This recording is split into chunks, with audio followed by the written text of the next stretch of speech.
She'd survived 4 years by becoming invisible. But tonight, when the man she loves raises his hand, invisibility is no longer enough. Serena Vale must choose, continue to endure, or call the most dangerous man in the city, her boss. One call, one decision, and from that moment, nothing can go back to how it was before. This story will keep you glued to the page. Hit like now, comment the name of the city you're watching so I know where my story has gone. And stay tuned, because the ending will leave you stunned. The rain had been falling for 6 hours straight and showed no sign of stopping. Serena Vale knew this because she had been watching it through the office window for most of that time, watching the way it turned the street below into a black mirror, reflecting the headlights of passing cars in long, smeared streaks, like something bleeding out across the asphalt.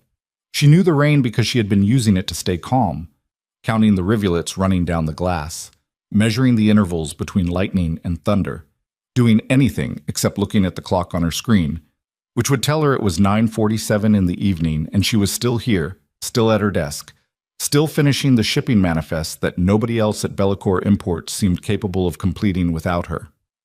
4 years. That was how long she had been doing this. 4 years of arriving before anyone else and leaving after the cleaning crew. 4 years of catching the errors that would have cost the company hundreds of thousands in customs penalties, of memorizing the tariff schedules of 11 different countries, of learning to anticipate what Lucien Moretti needed before he articulated it himself. 4 years of being efficient, invisible, predictable. That was how she survived in a place like this, by making herself indispensable in the most unremarkable way possible, by being the woman who got things done without requiring attention or praise or any acknowledgement that she was human at all. She saved the final document and closed the folder. Her reflection looked back at her from the dark monitor, dark circles, hair pulled back too tight, a small bruise yellowing at the edge of her jaw that she had been covering with foundation for the past 3 days. She touched it automatically and then made herself stop touching it. The office was empty except for her. The executive floor of Bellicor's headquarters occupied the 31st story of a glass tower in the financial district of Black Ridge City. And at this hour, the only sounds were the ventilation system and the rain, and somewhere deep in the building's guts, a generator cycling. The overhead lights had dimmed automatically to half power. The expensive furniture cast long shadows across the carpet. Serena pulled her blazer off the back of her chair, slipped it on, and tried to remember if she had eaten anything since the granola bar at her desk at noon. She hadn't. Her phone screen lit up on the desk beside her keyboard. "Where are you?" Not a question.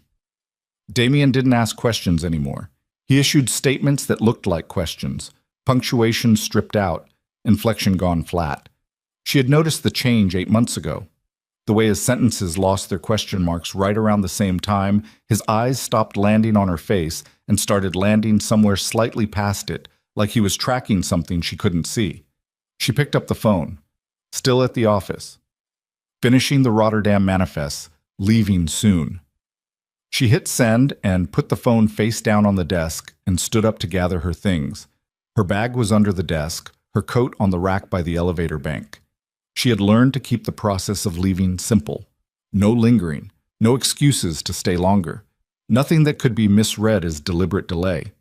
The phone buzzed. "You said that an hour ago. I know. The Rotterdam file had errors. I had to redo 3 sections. Who else is there?" She closed her eyes for 1 second, just one. Then she opened them and typed, "Nobody. I'm the last one here. Send me a photo of the office." She stood very still. This was new. Or not new. It had been escalating for weeks, the request getting more specific, the proof he demanded more elaborate. First, it had been asking her to call instead of text so he could hear her voice, verify she was where she said she was. Then it was asking her to mention landmarks when she was walking somewhere. Now photographs. Physical evidence, the kind of thing you asked for when you had already decided not to believe the answer. She put the phone in her bag without responding. That was probably a mistake. She knew it was a mistake even as she did it, but there was a limit to how many times a person could document their own innocence before something in them simply refused, some basic dignity reasserting itself like a bone snapping back into place. She was a 31-year-old woman with a graduate degree in international business logistics, and she was being asked to photograph an empty office to prove she was alone in it, and somewhere beneath the exhaustion and the careful management of his moods, she felt something flicker. Not anger exactly. Not yet. Something quieter and colder. Something like the first hairline crack in a dam that looks solid from the outside. She took the elevator down and walked through the marble lobby and pushed through the revolving door into the rain. The cab she hailed smelled like pine air freshener and wet upholstery. She gave the driver her address and sat in the back seat watching the city slide past the rain-streaked windows. Black Ridge City at this hour was all wet light and deep shadow. Neon signs bleeding into puddles, the figures of pedestrians hunched under umbrellas or sprinting between awnings, the constant indifferent motion of a place that didn't pause for anyone. She had come here from a smaller city upstate 7 years ago with 2 suitcases and a very specific idea of what her life was going to look like. The idea had not survived contact with the actual city, as ideas rarely do, but she had survived, and she had built something that resembled a life, and for a long time that had seemed like enough. Damian Cross had been part of that life for 3 years. She had met him at a gallery opening in the Meridian district, a friend of a friend, a photographer with dark eyes and a habit of standing slightly apart from groups as though he was always composing a shot. He had been charming in that understated way that photographs well, but is hard to describe to someone who hasn't experienced it firsthand. And she had been drawn in by the quietness of him, the way he seemed to actually listen when she spoke, the particular quality of his attention. She had thought his intensity was passion. She had thought his watchfulness was care. She had been wrong about both. The cab pulled to the curb in front of her building, and she paid the driver and got out into the rain and fumbled with her keys at the lobby door and rode the elevator to the 4th floor with water dripping from the hem of her coat onto the elevator's linoleum floor, leaving a thin trail behind her down the hallway. She could see the light under the apartment door from 20 feet away. He was awake. She had known he would be. She put her key in the lock and turned it and pushed the door open. Damian was sitting on the couch in the dark with only the kitchen light on, which meant the light under the door had been coming from her neighbor's apartment after all, which meant she had spent the last 30 feet of hallway steeling herself for something that was already happening anyway. He was sitting very still with his phone in his hands, not looking at the screen, looking at the door. At her. His face was unreadable in the way that his face had been increasingly unreadable these past months. Not blank exactly, but locked, everything going on behind it happening in rooms she no longer had access to. "Hey," she said. She closed the door behind her. "I texted you when I was leaving." He didn't say anything. She set her bag down on the chair by the door and took off her coat and hung it on the hook and turned back to face him. "Damian, you didn't send the photo." "I know. I asked you to send a photo and you didn't. I was leaving. I had my coat on. It seemed what?"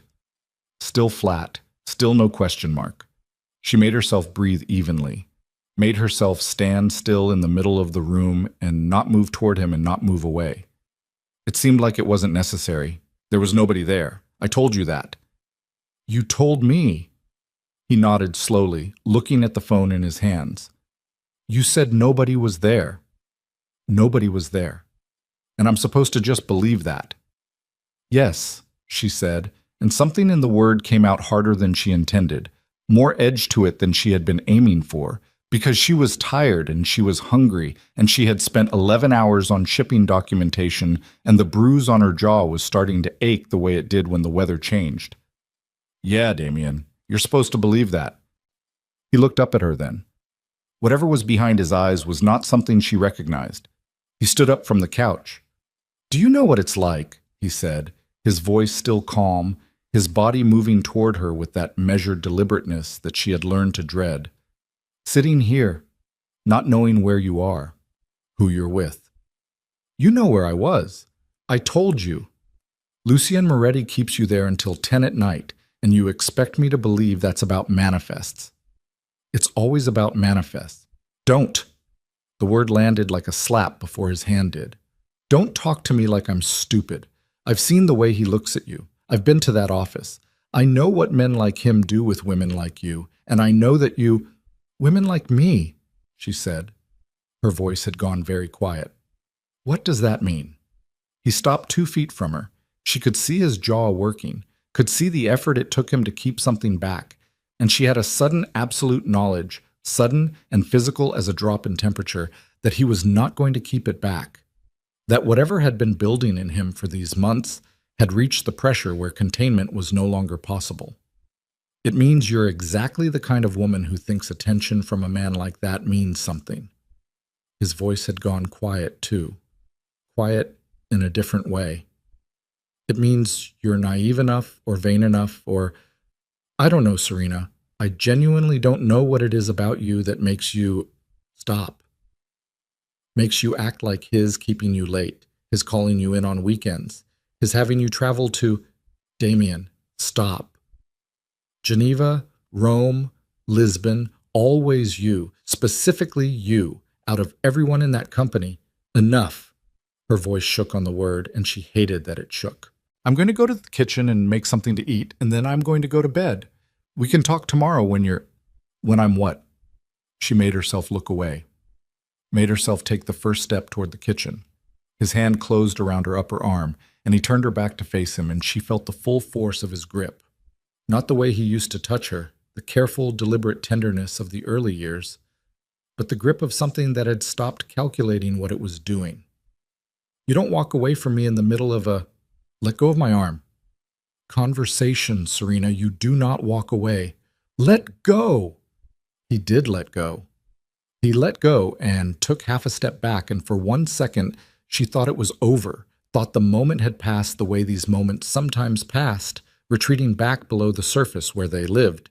And then his open hand came across her face so fast she didn't see it, only felt it, the crack of it, the white-hot shock of it. And then the floor was tilting beneath her, and her hand was against the wall, and she was looking at the carpet, while her vision readjusted and her ears rang with a sound like the distant feedback of a speaker. The apartment was very quiet. Damien's breathing was ragged. She could hear it from where she stood braced against the wall. She could hear her own heartbeat doing something violent and irregular in her chest. She didn't move. She didn't look up. She stood very still in the way she had learned to stand still after something irrevocable has occurred, waiting for the world to tell her what it was now. Serena, get out. Her voice was so steady it surprised her. Serena, get out of this apartment. She lifted her head. She looked directly at him. His face had done something complicated. The anger draining out of it fast, replaced by something that might have been horror or might have been the calculation of a man who had just understood that he had crossed a line from which there was no retrieval. Now, Damien, get out now. He went. She didn't move until she heard the door close. Then she moved very slowly to the bathroom and looked at herself in the mirror and pressed her fingertips gently to her cheek, which was hot and beginning to swell. The bruise on her jaw from the incident 3 days ago. The shove. The impact with the door frame, which she had told herself was an accident, which she had chosen to believe was an accident, looked darker now beneath the fluorescent light. More honest than it had looked by daylight. She sat down on the edge of the tub. Her phone was in her jacket pocket. She could feel the weight of it. She thought about her sister in Portland, who had been asking quiet, worried questions for months that Serena had been answering in the bright, cheerful voice she had developed for answering quiet, worried questions. She thought about her friend Kaya from the office, who had noticed the foundation and not said anything, which was somehow worse than saying something. She thought about the number for the hotline she had looked up 3 weeks ago and then closed the browser window on, which had felt at the time like a form of control and now felt like something else. She looked at her phone for a long time. Then she opened her contacts and scrolled past names she hadn't spoken to in months and stopped. Lucian Moretti, his personal number. He had given it to her 18 months ago during a particularly complex customs dispute that required real-time communication, and she had saved it with the scrupulous professionalism she brought to everything at Bellicour. Not his first name, just his full name, the way she would save any business contact, maintaining a careful distance that was both practical and necessary for reasons she didn't examine too closely. She had never called it outside of business hours. She had never called it for anything that wasn't business. She sat in the bathroom with her thumb over his number and listened to the rain hammering the window above the tub and thought about the way he had looked at her last week in the conference room during the Rotterdam meeting, the moment when their eyes had met over the table and she had looked away first, quickly, The way you look away from something too bright. She thought about the countless small moments like that. The coffee that appeared on her desk when she hadn't asked for it. The business trips where he arranged better hotel rooms for her than the company policy required without ever mentioning it. The afternoon last spring when she had been on the phone with a difficult client for 2 hours, and he had stood in the doorway of her office afterward and said simply, "You held your ground." And the way those 4 words had meant more than they had any reasonable right to mean. She pressed call before she could talk herself out of it. It rang once, one single ring. "Serena." His voice was different at this hour, lower. The careful professional architecture of it stripped down to something more fundamental, and underneath that immediately, concern, real concern, not performed, not the cultivated warmth of a man managing an employee. "What's wrong?" Her throat closed. "Serena." More urgent now. "I need—" She stopped, started again. "Something happened. At home. I don't—" The words weren't coming in the right order, which was disorienting because she was a woman who always had the right words in the right order. That was part of what made her good at her job. "I don't know who else to call." A pause. Not hesitation. Something more deliberate. Decision. "I'm coming," he said. "You don't have to— Give me your address." She gave it to him. She wasn't sure why. She had been telling herself for 4 years that Lucien Moretti was a man to be handled at a distance, to be respected professionally and kept at professional length, that the particular quality of his attention was something she could not afford to let herself think about. She had been telling herself this so consistently that it had started to feel like truth rather than the constant active work of maintenance it actually was. She was still sitting on the edge of the tub when the knock came at the door 9 minutes later. Not 10. 9. Which meant he had been moving before the call ended. She let him in. He stood in her doorway in a dark coat with rain on his shoulders and took one look at her face, at the cheek still flushed and swelling, at the older bruise at her jaw, at the careful nothing she was doing with her expression. And something happened in his face that she had never seen there in 4 years of working beside him. Not anger, though there was anger in it. Something more controlled than anger. Something she had no word for. He said nothing for a long moment. Then, "You need ice." "I'm fine." "That's not what I asked." He stepped inside, waited for her to close the door. "Kitchen?" She showed him. He found ice and a dish towel with the efficient economy of someone who was very good at moving through unfamiliar environments, and made a compress and handed it to her, and then stood in her kitchen without taking off his coat, and looked at her in a way that was very direct and completely without judgment, which was more than she had been prepared for. "How many times?" he said. She pressed the ice to her cheek. Tonight was the first time "How many times, Serena?" She knew what he was asking. The real question, not the surface one. She looked at the ice compress instead of at him. "The bruise on my jaw is from 3 days ago. There was a shove. I hit the door frame. Before that, it escalated over months, gradually." She paused. "The way these things do, I think." He was quiet. The rain was loud against the kitchen window. Finally, he said, "Is there someone you can call to stay with tonight? Family? A friend?" "I'd have called them if there was." He nodded slowly. "Then you'll come with me." She looked up at him then. "I have a guest suite," he said. It was entirely matter of fact. Nothing in it to make her feel anything she didn't want to feel. "It locks from the inside. I have staff 24 hours. You'll be safe there tonight, and we can figure out the rest of it in the morning." She should have said no. There were 100 reasons to say no, and she was aware of all of them. And she stood in her kitchen holding ice to her face in the apartment she paid for alone, and considered each of them carefully.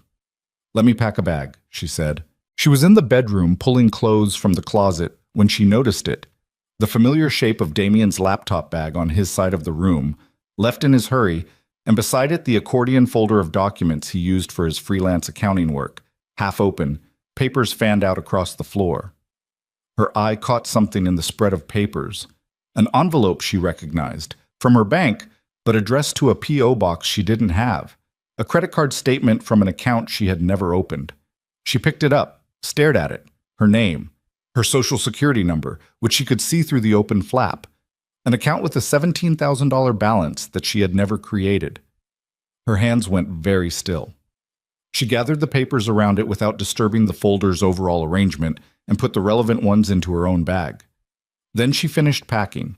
She took her passports, both of them, the American and the emergency Italian one she'd gotten for a work trip 3 years ago, and her laptop and the accordion folder of her own financial documents that she kept in the nightstand. She had a feeling she would need them. Lucien was waiting in the hallway with his coat still on, exactly where she had left him, and he asked no questions when she came out with a bag that was clearly heavier than one night's worth of clothes warranted, and he said nothing when she locked the apartment door behind her with the particular finality of someone who was not entirely sure they were coming back. In the elevator going down, she held the bank envelope in her hand. Lucien. Yeah. I think... She stopped, looked at the number on the envelope, looked at her own name above a P.O. box she had never established. I think there's more going on than I understood. He looked at the envelope. His face showed nothing she could read clearly, but when the elevator doors opened and he put his hand lightly at her back to guide her through the lobby toward the car waiting at the curb in the rain, she felt in the steadiness of that gesture something she hadn't felt in longer than she could accurately remember. Someone else was paying attention, the kind of attention that didn't demand anything in return. Outside, the city roared on in the dark and the rain and the indifferent wet light of a place that never stopped moving.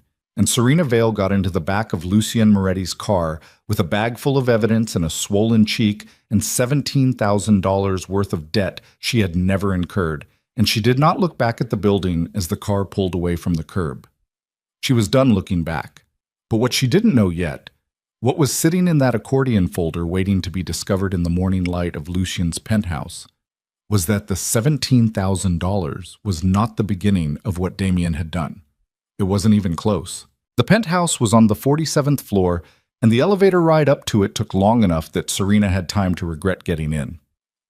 Not the leaving. She didn't regret the leaving. The leaving had been the first clear-headed decision she'd made in months, maybe longer, and some part of her recognized it even through the numbness and the throbbing in her cheek and the low-grade shock that was still working through her system like cold water in the blood. What she regretted was the specificity of where she had ended up. The elevator doors opened directly into the foyer of Lucien Moretti's private residence, and she stepped out onto marble the color of storm clouds and understood immediately that she had drastically miscalculated the category of place she was entering. It wasn't an apartment. It was a statement. Floor-to-ceiling glass on 3 sides, the city spread out below like a circuit board lit up in the dark, rain running down the exterior panels in crooked lines. The furniture was spare and expensive in the way that things are expensive when no one has bothered to advertise the cost. A long sectional in charcoal linen. A kitchen that ran the full length of the north wall in matte, black, and brushed steel. Bookshelves built into the only solid interior wall, filled not for decoration but with the density of someone who actually read. 2 men she didn't recognize were stationed near the elevator bank. Not obviously armed, but not obviously not. And they looked at her and then at Lucien, and Lucien gave a single small motion with his hand, and they moved to positions that were technically in the room, but felt like they had left it. Guest suite is through there, Lucien said. Second door on the right. Bathroom's en suite. There are clothes in the closet. My sister stays here occasionally. She's roughly your size. Your sister. She won't mind. Serena stood in the middle of the foyer with her bag on her shoulder and the bank envelope still in her hand and looked at him. He had taken his coat off somewhere between the elevator and the main room and hung it without ceremony, and in the low, warm light of the penthouse, he looked less like the controlled executive she spent her working hours carefully not thinking about, and more like a man who had been awake for a long time and was operating on something quieter and more durable than energy. He was watching her with that particular stillness he had, not passive, nothing about Lucien Moretti was passive, but a quality of attention that gave things room to exist without immediately demanding they be something else. You don't have to stand in the foyer, he said. I know. There's whiskey, and I think there's some kind of soup in the refrigerator that my housekeeper left this afternoon. You haven't eaten. It wasn't a question. How do you... Because you never eat when the Rotterdam files are running late, and they've been running late all week. He said it plainly, without weight, without the implication she'd been half expecting. Just a fact he had observed and cataloged the way she imagined he cataloged most things. Sit down, Serena. She sat. She sat at the kitchen island on a stool that probably cost more than her monthly rent, and put the envelope on the marble in front of her, and while Lucian heated soup she didn't really want, and poured 2 fingers of whiskey she definitely did, she laid out what she had taken from the apartment. The bank envelope, 2 credit card statements, a loan confirmation from a financial institution she had never contacted, a second loan confirmation from a different one, all in her name, all going to the same P.O. box. The combined outstanding balances, when she added them up on the back of one of the envelopes, came to slightly over $63,000. Lucien set the soup in front of her and looked at the papers and said nothing for a moment. "When did you last pull your credit report?" he said. I check it annually. Last time was maybe 8 months ago." "Was he living with you 8 months ago?" "Yes." 2 years. He picked up the loan confirmation and read it. Set it down. Picked up the next one. His face was doing the thing it did in negotiations, the careful flatness of it, the way he processed information without letting the processing show.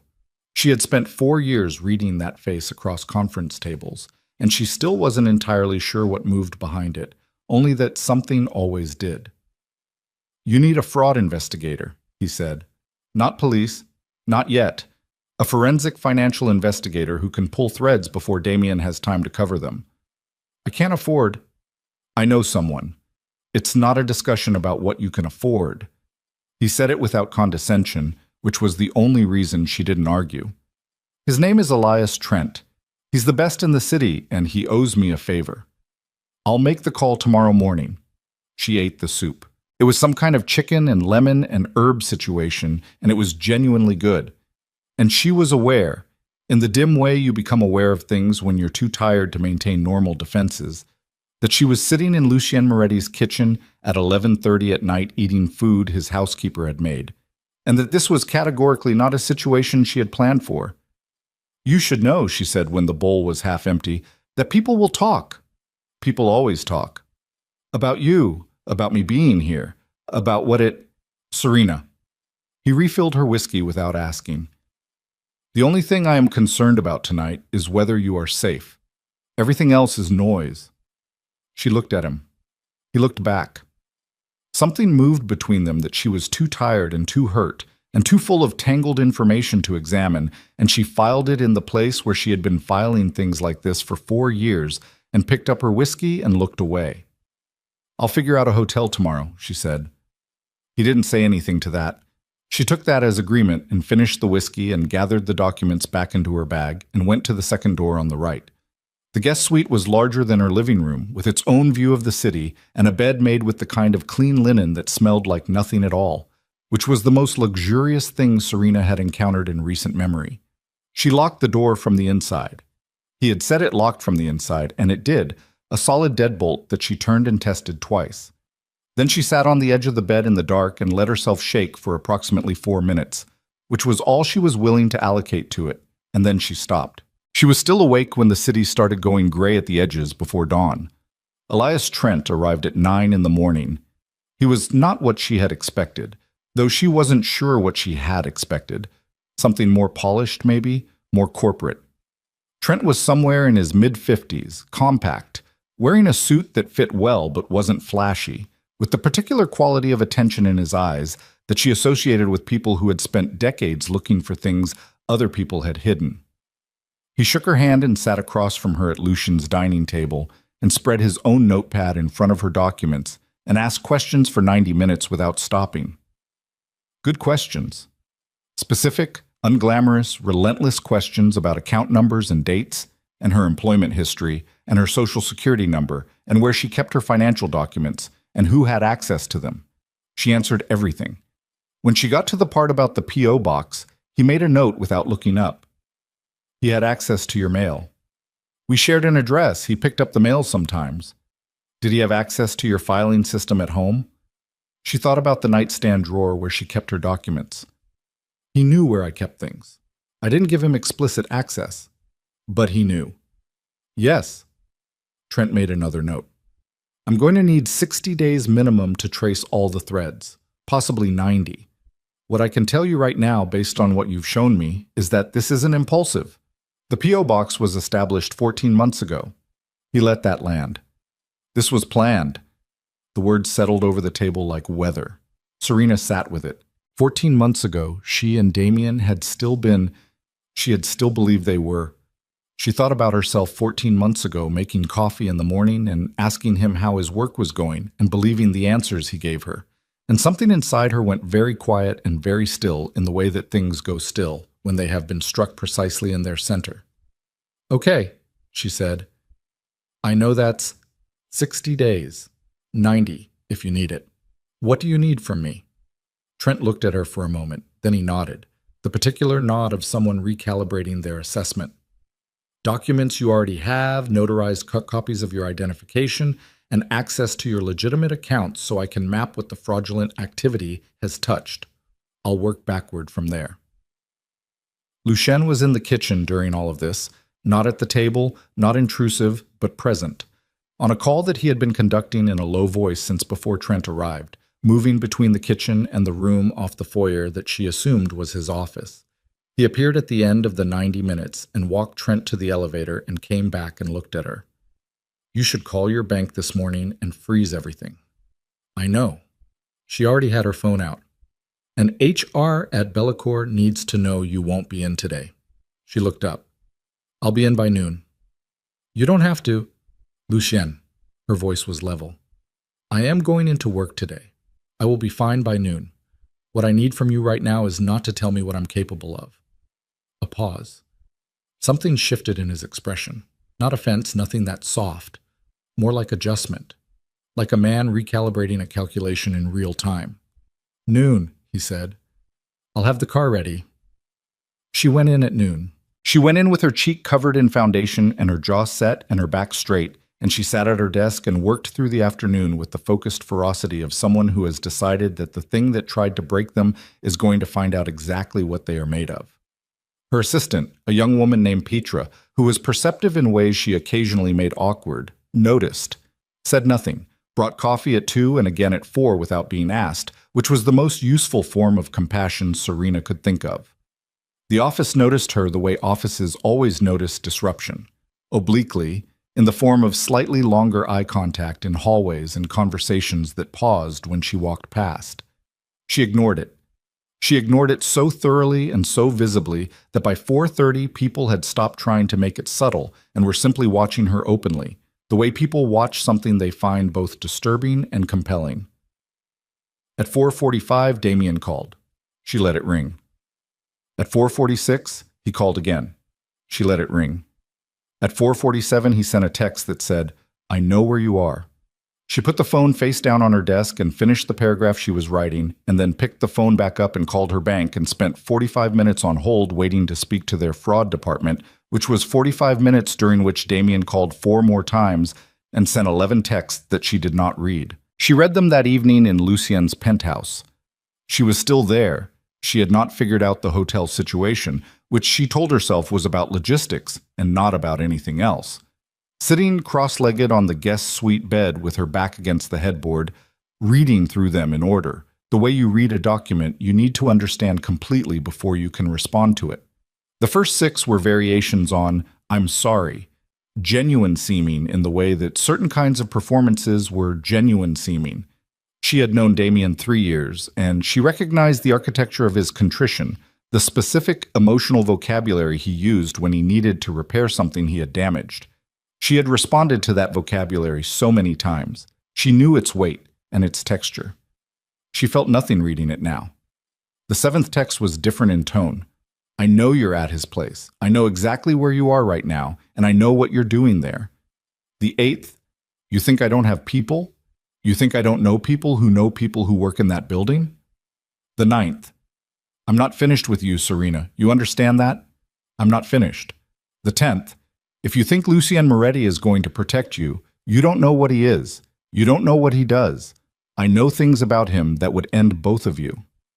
The 11th, call me back. She read all 11, and then she went out of the guest suite and found Lucien Iwot in the living room with a glass of whiskey and what appeared to be a building manifest spread across the coffee table. And she sat down on the other end of the sectional and handed him the phone without saying anything. He read through the text. His face did the flat, careful thing. He handed the phone back. "The part about knowing where you are," she said. "Is that possible? Someone in the building could be passing information." He said it without drama. "I'll deal with it." "The part about you, about knowing things about you." He picked up his whiskey. "What about it?" She looked at him directly. "Is there anything I should know?" The question sat between them in the quiet of the penthouse, with the city glowing outside the glass and the rain that had been on and off for days tapping against the windows again. And Lucien Moretti looked at her over the rim of his glass with an expression she couldn't fully read, and she thought, not for the first time, that there were rooms in this man she had never been shown, and that she was now, through some combination of circumstance and her own desperate judgment call on a bathroom floor, standing in the corridor outside them. "Bellecour is a legitimate business," he said. "Everything you have worked on is legitimate. The manifests, the customs filings, the import contracts, all of it is exactly what it appears to be." "That's not what I asked." A beat. "No," he said, "it's not." He set the glass down. "There are parts of my history that aren't simple. Before Bellecour, things I built and walked away from, things that people like Damien Cross can access fragments of if they look in the right places and talk to the right people." He met her eyes. "None of it touches you. None of it ever will." "Can he use it?" "Against me? He can try. Against you? No, because you're not involved." "That might not be how it looks." "I know how it looks." For the first time that evening, there was something other than steadiness in his voice. Not anger, nothing as simple as that, but weight. The weight of a man who had spent years managing the distance between how things looked and what they were. "I'm asking you to trust my judgment on this." She handed him back the phone. "You should have Trent look at whether any of the credit accounts have connections to people Damien might be working with. If he has contacts, if this was..." She stopped. "If it was organized, not just opportunistic." Lucien looked at her. "Why?" "Because the P.O. box was opened 14 months ago," she said. "And 14 months ago I was about to tell Damien I was leaving him. I changed my mind. I don't know why I changed my mind. I think I was scared. She stopped again, made herself breathe. "I told him I was thinking about leaving. Not that I was, just thinking. And 2 weeks later the P.O. box was opened." The room was very quiet. "He was watching for an exit," Lucien said. "He was building a cage," she said, "and I didn't see it until I was already inside." She went to bed an hour later and lay in the dark with her eyes open and listened to the city. Somewhere below, 47 floors down, the streets were wet and indifferent, and Damien Cross was out there somewhere knowing her location and talking to people who talked to people. And the debt with her name on it was sitting in a database she had never consented to. And Elias Trent was somewhere beginning to pull threads that were going to unravel things she wasn't sure she was ready to see. She thought about the woman she had been 3 years ago, standing in a gallery in the Meridian district with a plastic cup of wine, watching a quiet man with dark eyes stand slightly apart from the crowd, as if he was always composing a shot. She thought about how long it takes to understand that a frame is also a trap. She fell asleep before she finished the thought, and dreamed of nothing. Trent called 4 days later. She was at her desk at Bellecour. Lucien was in a meeting she was not attending, which was the arrangement they had established for the office. She was to be at her desk, conducting normal work, and he was not to alter the visible structure of their professional relationship, which meant she continued to receive assignments through the normal channels and attend the meetings she had always attended and interact with colleagues with the exact same professional distance she had always maintained. It was a deliberate performance of normality, and it cost her something she couldn't fully measure. The sustained effort of it, the way she had to hold the normal face in place while underneath it, everything she knew about her life was shifting like geological plates. She stepped into the hallway to take the call. "Initial findings," Trent said without preamble. 7 accounts total, 3 credit cards, 2 personal loans, 1 business line of credit. He opened it in your name using a shell company structure that I'm still untangling, and a second mortgage application that was denied, which is the only reason it's not 8. She put her hand on the wall. A second mortgage. On the apartment. Your apartment. He listed you as the sole applicant, falsified your income documentation to support the application, and submitted it to a lender in the Eastport district. The lender ran a title check that turned up an irregularity and declined the application 7 months ago. If it had gone through, Trent paused, you would have owed $240,000 against a property you don't own. She stood in the hallway outside the conference room where she could hear, through the closed door, the muffled voices of Lucien's meeting and someone's presentation and the ordinary sounds of people conducting ordinary business, and she pressed her hand flat against the wall and focused on the physical sensation of it, the temperature of the drywall, the texture of the paint, and breathed. Serena, Trent's voice was careful. There's more. Tell me. The business line of credit, the shell company he used to open it, it's not empty. He's been running transactions through it for 8 months. The company is registered in your name, which means every transaction is your legal liability. I'm still pulling the full statement, but what I've seen so far, another pause, shorter, more deliberate, suggests he's been using it as a pass-through. Money going in from sources I haven't identified yet and going out in ways that look, at this stage, like they might be more than just fraud. What do you mean more than just fraud? Trent was quiet for a second. That was 1 second too long. I mean that the money moving through this account may have originated from sources that would interest people other than the fraud division of your bank, he said. I'm not making allegations until I have complete information, but I want you to be prepared for this to be a more complex situation than identity theft.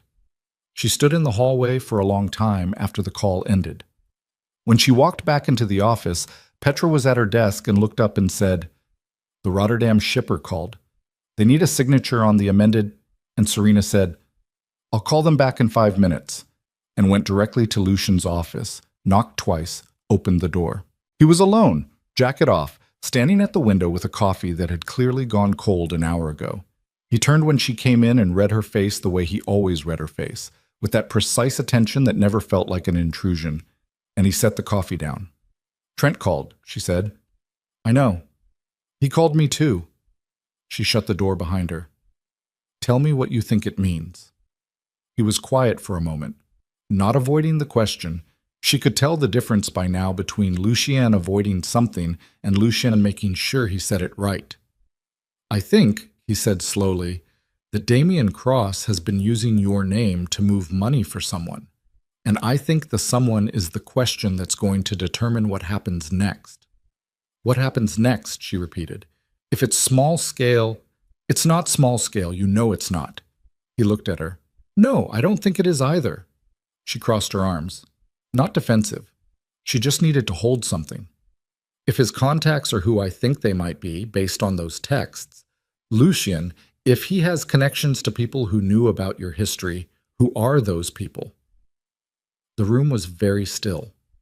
Lucien set his hands flat on his desk and looked at her across it and said, with a precision that was itself an answer, "People I have not been involved with for a very long time. But people who would know your name. Yes. And people who might want leverage over you. Yes." She uncrossed her arms, looked at the window, at the rain that was back again, steady and gray. "So it's possible that Damien was not just opportunistic. It's possible that someone pointed him at me specifically, because of my proximity to you." Lucien said nothing, which was its own kind of answer. She turned back from the window and looked at him directly and felt something settle in her chest. Not calm exactly, but something more durable than calm. The specific quality of resolution that comes not from certainty, but from the decision to move forward through the uncertainty anyway. "I want to testify," she said. "Whatever Trent builds, whatever case comes out of this, I want to be the one who presents it. I'm not going to be the victim in a file somewhere. I want to be in the room." "Serena, don't." He closed his mouth. "I know what you're going to say. I know the risks. I know what it means to put my name and face on this in a room with prosecutors and investigators who are going to look at every corner of my life and yours and everyone connected to both of us." She held his gaze. "I know all of that. And I'm telling you I want to do it anyway." Lucien looked at her for a long moment. The afternoon light was flat and gray through the rain-covered glass, and in it he looked, for one unguarded second, like a man who was being shown something he had hoped for, but not permitted himself to believe in. "Okay," he said. "Okay." She turned to go, had her hand on the door when he said her name. She looked back. "The man who may have pointed Damien at you." He said it carefully. "His name is Victor Crane. He operated in Black Ridge 8 years ago, and I believed he had left the city permanently." A beat. Trent's findings suggest he may not have.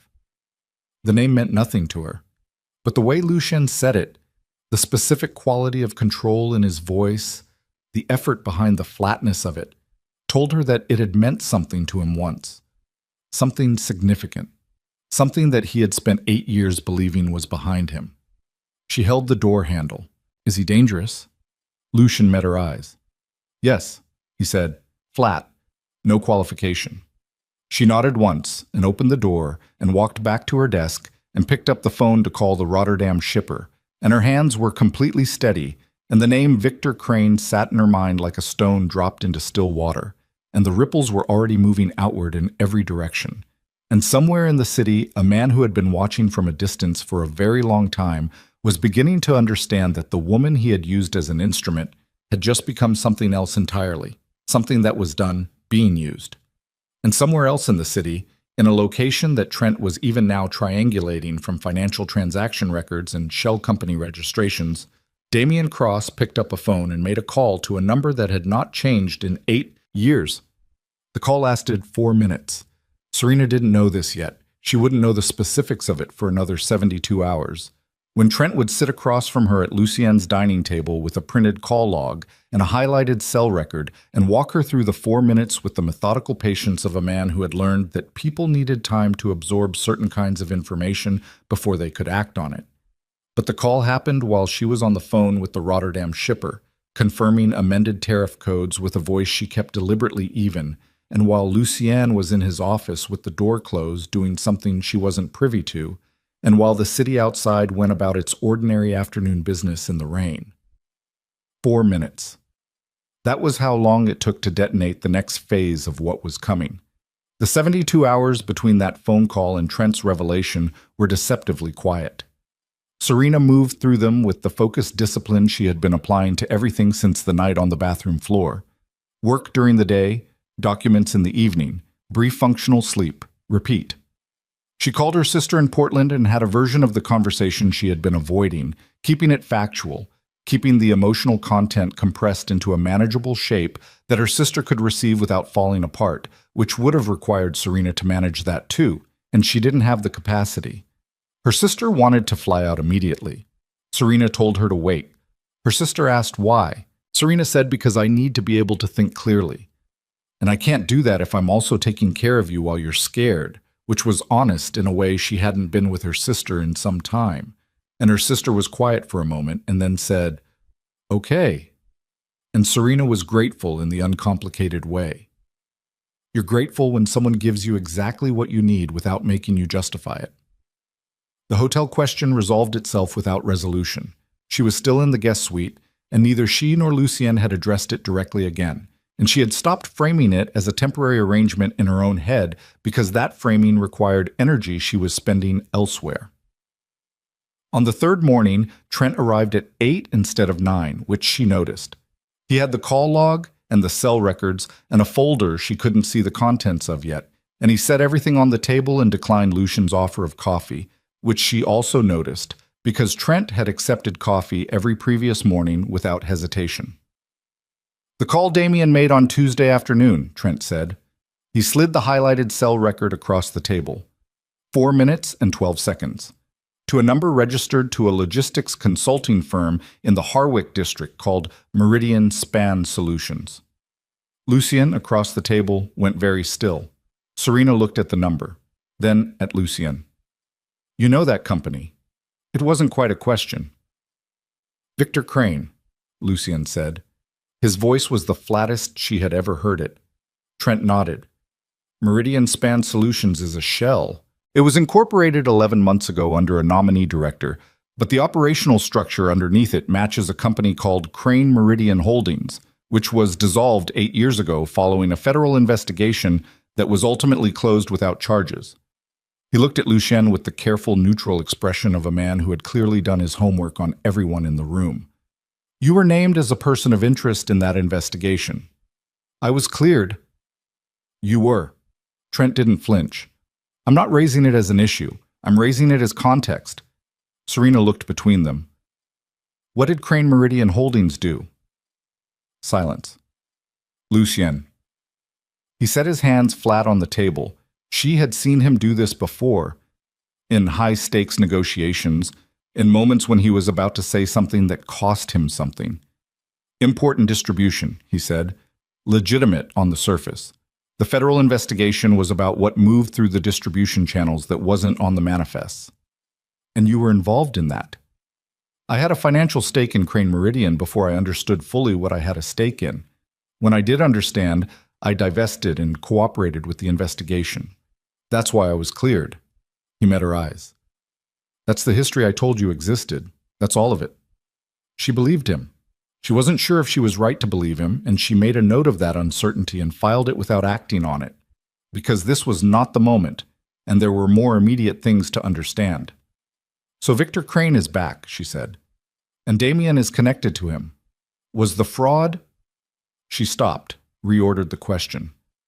Was I targeted because of my connection to Lucien specifically? Was that always what this was? Trent opened the folder. The first page was a photograph. She didn't recognize it as a photograph of anything for a moment, and then she did, and the recognition moved through her like something physical. A photograph of herself, taken from a distance, leaving the Bellecour building. The timestamp in the corner was 14 months old. Where did you get this? She said. It was in the Meridian Span server files. I had someone pull them this morning. Trent turned to the next page. Another photograph. Her and Lucien in the lobby of Bellecour, side by side, the angle suggesting it was taken from the street through the glass. 14 months old. Victor Crane had you under surveillance 14 months ago. The same month the P.O. box was opened. The same month I told Damien I was thinking about leaving him, Serena said.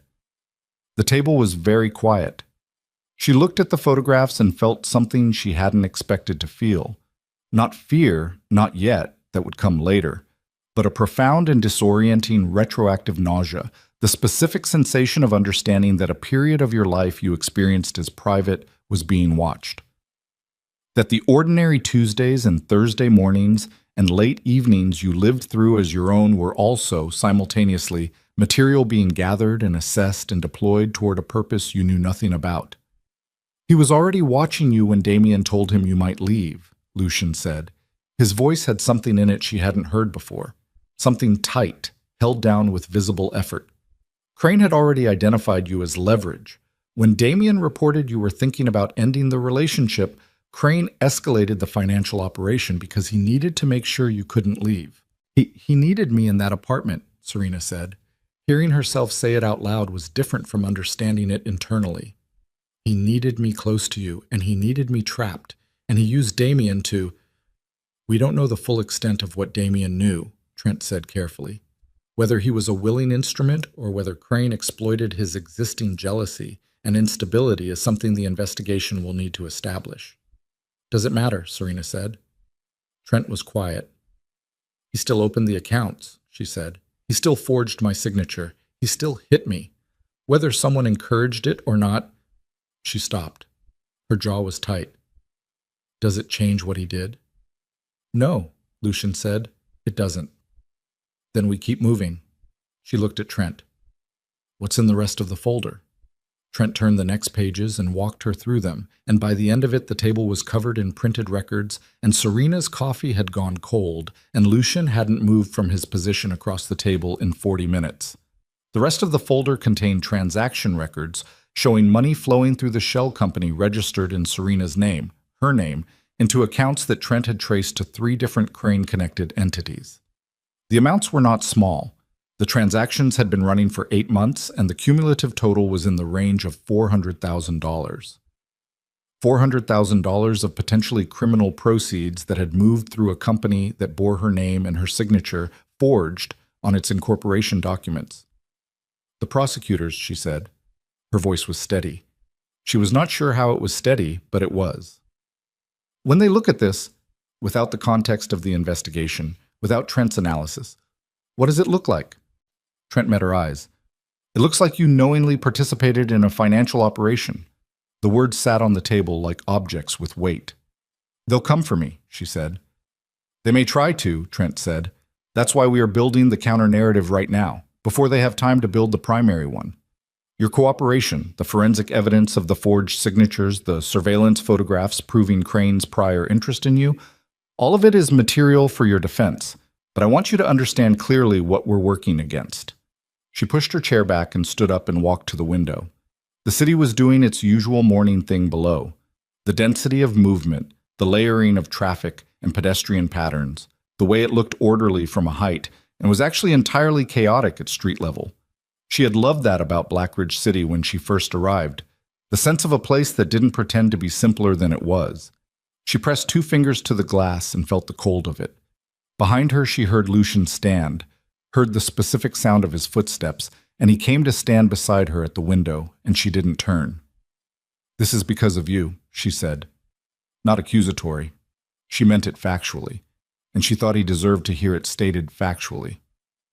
Crane came after me because of you. Yes. And everything that Damien did to me. Everything he did financially and physically, and the years of it. The way I came to believe that it was something I had caused, something about me. She stopped, breathed. Some part of that was engineered. Some part of what he became was engineered by someone who wanted to control you through me. Yes, Lucian said. His voice was rough in a way she had not heard before. And I will spend whatever I have to spend and do whatever I have to do to make sure that the people responsible for that are held to account, including myself. She turned then and looked at him directly. What do you mean, including yourself? I mean that if I hadn't... He stopped, started again. If my past had not created the conditions for Crane to operate, you would not have been targeted. That is a fact. I am not going to stand next to you and pretend otherwise. She looked at his face, at the thing in it that was not guilt exactly. Guilt was too simple, but the specific weight of a man who had spent years believing he had contained the damage of his past and was now confronted with the evidence that he had not contained it at all, that it had been growing in the dark in a direction he hadn't checked. She looked at him for a long time. Then she said, Is Victor Crane in the city right now? A beat. Trent thinks so. Does he know that we know? Not yet. The server pool was clean. His people don't know it happened. She nodded slowly. Then we have a window. She turned from the glass and walked back to the table and sat down and pulled Trent's folder toward her and opened it to the transaction records. I want to understand the money flow completely. Every entity, every account. I want to be able to draw it from memory when I sit across from a prosecutor. She looked at Trent. Teach me. Trent blinked. Then he sat down and started talking. It took 3 hours. At the end of those 3 hours, she could draw the flow from memory, the pass-through structure, the shell companies, the accounts and their movements, and the timeline of it, the way it mapped onto the timeline of her relationship with Damien with a precision that was, in its own way, a kind of hideous artistry. The architecture of what had been done to her was almost elegant. She hated acknowledging that. She acknowledged it anyway, because understanding a thing completely was the only way to dismantle it completely, and she intended to dismantle this completely. The meeting with the prosecutors happened 6 days later. There were 2 of them, a woman named Ashby, lead on financial crimes, and a man named Rourke, who said almost nothing for the first hour, and then asked 2 questions that told Serena he had understood everything and was the sharper of the 2. They met in a conference room at the DA's office downtown, not at Bellecour, not at the penthouse, on neutral ground that was not actually neutral, but that everyone agreed to treat as such. Serena's attorney, a woman named Cole that Lucian had arranged, formidable in the specific way that women who have spent decades in criminal law become formidable, which is quietly and completely sat to her left. Serena presented the evidence herself. Trent had offered to lead the presentation. Cole had offered to lead the presentation. Serena had said no to both. She presented it for 90 minutes. The forged signatures, the fraudulent accounts, the shell company, the pass-through transactions, the surveillance photographs, the cell records, the timeline, the connection to Crane. She presented it without notes. She presented it in the flat, precise voice of someone who has had 11 years of practice making complex information comprehensible to people who need to act on it. She watched Ashby and Rourke's faces as she went and could tell exactly when they moved from skepticism to interest to the particular focused stillness of people who are understanding that what they thought was a fraud case was something larger. When she finished, the room was quiet. Rourke asked his 2 questions. She answered them. Ashby said, "You're willing to testify."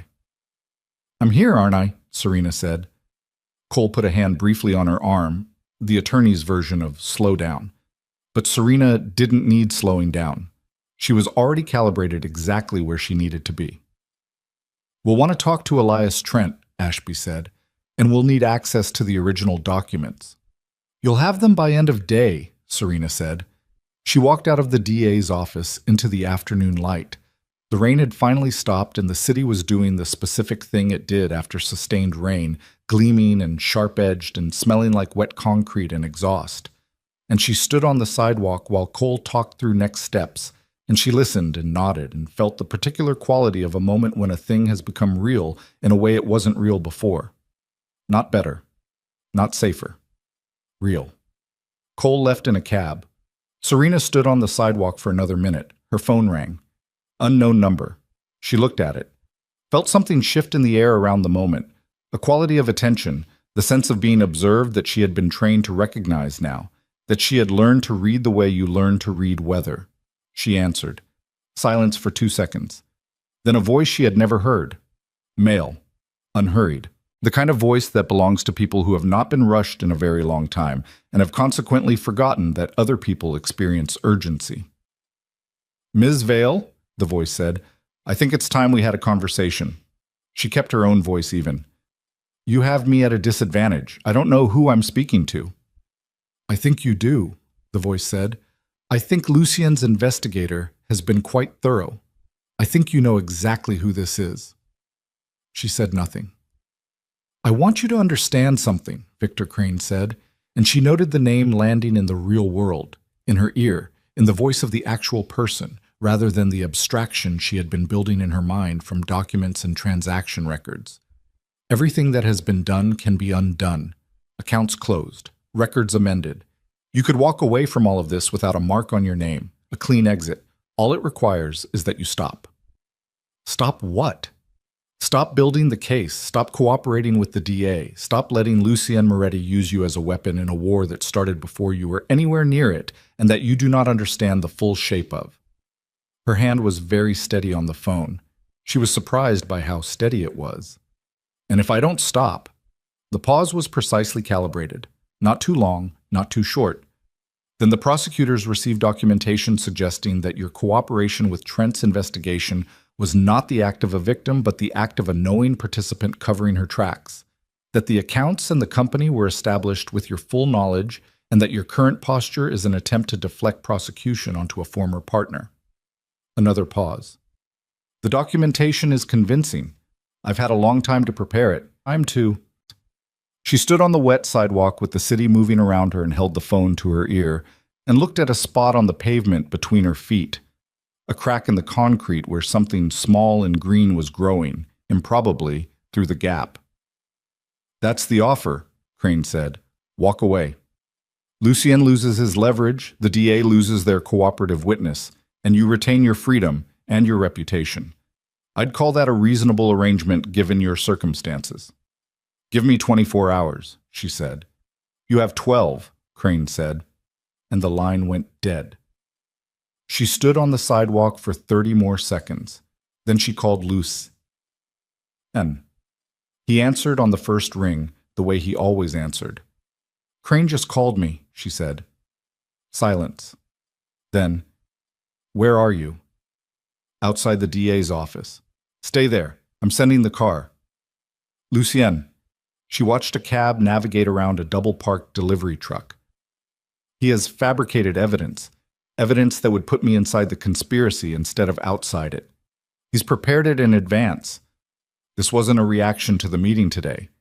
He already had it built before I walked into that office. The silence on his end had a different quality now. He's been 2 steps ahead, she said. The whole time. Not the whole time, Lucien said. And something in his voice, a quality of decision, the same quality she had heard when he said, "I'm coming" on the night she called him from the bathroom floor, made her stop and pay attention. There's something Crane doesn't know. Something I haven't told anyone yet, including you. The car is 4 minutes away. When you get here, I'll tell you all of it. She didn't ask what it was on the phone. She waited for the car. It arrived in 3 minutes and 50 seconds. She counted. In the back seat, she was silent, and the driver was silent, and the city moved past the windows in the early evening light, and she thought about 12 hours. 12 hours was nothing. 12 hours was the length of a working day. 12 hours was the span between the beginning of something and the moment you found out whether it held. The penthouse elevator opened and she walked into the main room, and Lucien was standing at the window with his back to her, and he turned when he heard her, and she saw immediately that something had changed in the hours since she had left for the DA's office. Not in his face. His face was as controlled as always, but in the set of his shoulders, in the specific quality of stillness he was holding that she had learned, over 4 years of close proximity, to read as the stillness of a man who has made a decision that cost him something significant. "Tell me," she said. He reached into the inside pocket of his jacket and produced an envelope and held it out. She took it, opened it. Inside was a single photograph. She looked at it. The photograph showed Damien Cross. Sitting across a table from a man she now knew was Victor Crane. In what appeared to be a restaurant she recognized. The Alderman in the financial district, a place known for its discretion and its unremarkable interior and its practice of not remembering its clientele. The photograph was dated 11 months ago. In Damien's hand, across the table, was a stack of documents that she could see clearly enough to recognize the format of. Her financial documents. Her actual financial documents. Account numbers, statements. Her social security card, which she had not seen in 8 months and had assumed she had misplaced. Had assumed. "Where did you get this?" she said. Her voice was very quiet. "I had someone watching Crane 11 months ago," Lucien said. "A private arrangement. Someone who had been tracking his movements since I heard he might be returning to the city." He paused. "When I saw the photograph, I didn't know who the man across the table was. I ran the image. By the time I identified Damien Cross, I knew that identifying him meant identifying his connection to you." Another pause. Longer. "I knew, at that point, that Crane was using someone in your life. I didn't know how deeply it had gone. I didn't know about the financial fraud or the violence. I only knew that someone close to you was meeting with a man I considered dangerous." She stood very still. "I should have told you," he said. 8 months ago, when I identified him. I should have told you, and I didn't." "Why?" One word. Flat. "Because I wasn't certain enough of what it meant. Because I told myself I needed more information before I disrupted your life with something I couldn't fully explain. Because—" He stopped. And in the stopping, she heard something she had not expected to hear from Lucien Moretti, which was the sound of a man being honest about something that did not show him well. "Because I was afraid of what telling you would mean. For us. For whatever this was between us that I had been keeping at a careful distance for years. I was afraid you would think I was manufacturing a reason to intervene in your life, and He looked at the window. "I was a coward about it. And while I was being a coward, he was hitting you." The room was absolutely still. She stood with the photograph in her hand and looked at him, and felt 3 things simultaneously and distinctly, in the way that extreme moments sometimes produce extreme clarity. She felt the specific cold of betrayal, not the dramatic kind, but the quiet kind, the kind that comes from understanding that someone you trusted made a choice that had consequences for you that they did not have to live with. She felt beneath that the complicated texture of understanding why he had made it, which was human and recognizable and did not make it acceptable. And beneath both of those, deeper than either, she felt the ground of something that had not changed despite everything, and she wasn't sure what to do with any of it. "The 12 hours, she said finally. Her voice was controlled. "Can you give Trent what he needs to counter Crane's fabricated evidence in 12 hours? Lucien looked at her. "Yes." Then that's what we're doing. She set the photograph on the coffee table face up. We're going to deal with Victor Crane. We're going to finish what we started with the DA. And when it's over, she stopped. Let the next words form carefully. When it's over, you and I are going to have a different conversation about what you knew and when and what you chose to do with it. Yes, he said. We are. She picked up her phone and called Trent. He answered on the second ring. Crane has fabricated evidence placing me inside the conspiracy, she said. He's given me 12 hours to withdraw cooperation, or he presents it to the DA. I need you to build a complete authentication analysis of everything he could have used to create it. Every document with my name on it, every digital signature, every record. And I need it presented in a format that a jury could understand in under an hour. How long do you need? Trent was quiet for exactly 4 seconds. 10 hours, he said. You have 9, she said, and ended the call. She stood in Lucian's penthouse with the city going dark outside the glass, and the photograph of Damian Cross and Victor Crane face up on the coffee table, and 12 hours on a clock that had already started running, and she understood with the total clarity of someone who has run out of options that she was no longer the woman who had sat on the bathroom floor deciding whether to make a phone call. That woman had survived by making herself invisible. What came next was going to require something entirely different. What came next was going to require her to be seen, completely, irrevocably, in every courtroom and conference room and fluorescent-lit office that mattered, and to be so undeniably, documentably, forensically present that there was no version of Victor Crane's fabricated narrative that could survive the scrutiny she was about to bring down on it. Trent arrived at the penthouse at 11:17 that night with 2 associates she had not met before, a young woman named Solis who handled digital forensics, and an older man named Brecht who specialized in document authentication and who smelled of cigarette smoke and spoke only when spoken to and was, Trent assured her, the best in the country at what he did. They spread across Lucien's dining table and the adjacent kitchen island and worked with the focused efficiency of people who understood that time was a fixed resource being depleted in real time. Serena worked beside them. She did not sleep. Lucien did not sleep either. He moved between his office and the main room through the small hours.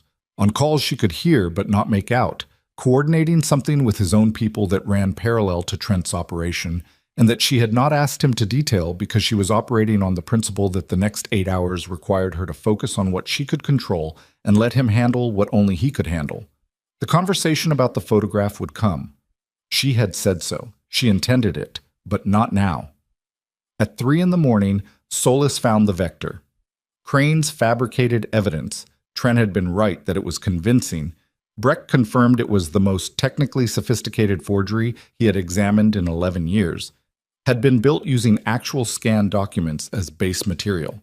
Actual documents with Serena's real signatures, real account numbers, real identification, which meant they had come from somewhere. The originals, Solis said, turning her laptop screen to face Serena. These base files. They were scanned at a resolution that indicates a consumer-grade document scanner, not commercial, home use. She pulled up a metadata analysis. The file creation timestamps put the scanning at between 14 and 16 months ago. Serena stared at the metadata. He had access to your documents at home, Trent said. Not a question. He used my scanner, Serena said. She could hear her own voice from a slight distance, the way you hear yourself when something is landing that you haven't fully absorbed. He used my scanner in my apartment while I was at work. He scanned my financial documents and gave the files to Crane, and Crane built the forgeries from them. She stopped. 14 months ago. Which predates any fraudulent account activity, Brecht said, not looking up from what he was examining. Which means the forgeries were prepared in advance, before the accounts were opened, before any of the financial fraud occurred. He wasn't covering his tracks after the fact, Solis said. He was building the frame before he built the crime. The room was quiet, except for the sound of Brecht's work and the city outside and Serena's own breathing, which she became suddenly acutely aware of. The way it felt moving through her chest, the slight tightness in it. Can you prove the metadata? She said. Can you prove it in a way that a prosecutor can use and a defense attorney can't successfully challenge? Solis looked at Trent. Yes, Trent said. It'll take the rest of the night. But yes. Then do it, Serena said. And she poured herself another coffee and sat down beside Solis and learned, over the next 4 hours, more about document forensics and metadata analysis than she had ever expected to know. And when the first gray light started at the edges of the city's sky, she was still awake, and so were all of them, and on the table in front of her was a forensic report that Brecht had signed with the particular deliberateness of a man staking his professional reputation on its contents. She called Cole at 6:15 in the morning. Cole answered immediately, which told Serena that Lucien had already called her, which she noted without comment. I need a meeting with Ashby and Rourke this morning, Serena said, before 10. I need to present additional forensic evidence, and I need to formally notify them that a witness intimidation attempt was made against me yesterday afternoon. Cole was quiet for a moment. Witness intimidation. Do you have documentation? I have a call log, and I have the content of the call, which I recorded on my phone. She had. The second Crane said her name, she had put the phone on speaker and hit record. An instinct, pre-conscious, the reflex of someone who had spent the last weeks learning that everything needed to be documented. And I have forensic evidence establishing that Victor Crane has prepared fabricated materials intended for prosecutorial submission, which is obstruction. Another pause. I'll have them in a room by 9, Cole said. The meeting at the DA's office that morning was different in quality from the one 2 days prior. Ashby came in already knowing something had shifted. Serena could read it in the way she set her notepad on the table, something more alert in her posture. Rourke had brought a third person this time, a man introduced only as a federal liaison, whose presence Serena took as confirmation that the case had already grown beyond the scope of the city DA's office. Serena presented the call recording first, played it from her phone into the quiet room without preamble. Crane's voice was clear and unhurried and incriminating in the specific way that confident men are incriminating when they believe their leverage is solid, when they believe they are operating from a position of safety. The room listened to it with the specific stillness of people who are hearing something that changes the shape of what they thought they were dealing with. Then Brecht's forensic report. Then Solis's metadata analysis. Rourke asked 6 questions this time, all of them precise. All of them indicating a mind moving at speed through implications she was only beginning to articulate herself. When she finished, Ashby looked at the federal liaison. Something passed between them that Serena couldn't fully read. We're going to need to move quickly, Ashby said. I know, Serena said. Crane will be aware that his deadline has passed without your compliance. He'll know you didn't withdraw cooperation. If he has any operational sophistication, he has a great deal of operational sophistication, Serena said, which is why we need to move before he does. What happened in the next 6 hours she experienced mostly in fragments, the way extreme periods of sustained stress are often experienced, and specific details that lodged clearly in memory and gaps between them where she must have been functioning but couldn't reconstruct afterward. Cole's hand on her arm in the corridor outside the conference room saying they're moving on the warrant. Trent on his phone walking in tight circles near the elevator bank. Lucien, who she had not expected to see at the DA's office, and who appeared at 11:15 in the lobby looking like he hadn't slept, which he hadn't, and who fell into step beside her without explanation, and whom she did not send away. Crane was not at the Meridian Span offices when the warrant was executed. This was expected. Men like Victor Crane did not wait in their offices to be collected.